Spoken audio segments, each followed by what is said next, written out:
మేము రేపటి నుంచి 6వ తరగతికి హై స్కూల్కి వెళ్తాం కదా. మరి స్కూల్ యూనిఫామ్ కుట్టినారు లేదా అడిగేసి రాపో టైలర్ దగ్గరికి పోయి. ఏంటి అడిగేసి వచ్చినావా? ఇంకా కుట్టిండదా? దారం లేదని కుట్టలేదా? నీ తిత్తులేదని దారం ఉంటుంది కదవ్వా, అది ఇచ్చి ఇప్పించుకురాపోవా టైలర్ దగ్గరికి పోయి వెళ్ళిపో. అయితే ఏదో ఒకటి వేసుకోతాంలే. అమ్మా బాక్స్ రెడీ అయిందా? స్కూల్కి టైం అవుతుంది, బాక్స్ అమ్మా, తొందరగా బాక్స్ అమ్మా ఏదో ఒకటి. అమ్మా అన్నము చారు కూడా ఇందులోనే ఉందా? సరే మరి వాటర్ బాటిల్ నీళ్ళు లేవా? సరేలే అమ్మా ఈరోజు.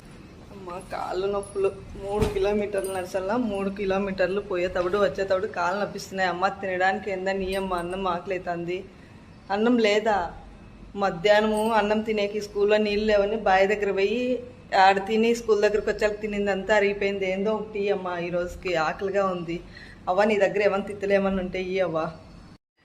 అమ్మ రోడ్డేంటి వచ్చేటప్పుడు ఆ లారీల కళ్ళు చూస్తే చాలా భయంగా ఉందమ్మా. మోరీల కింద అక్కడ ఇక్కడ దాక్కొని వస్తున్నాం. ఏం చేయాలి? రేపటి నుంచి డైలీ ఇదే పరిస్థితి. మాకు లారీల కళ్ళు చూస్తే భయం అవుతుంది.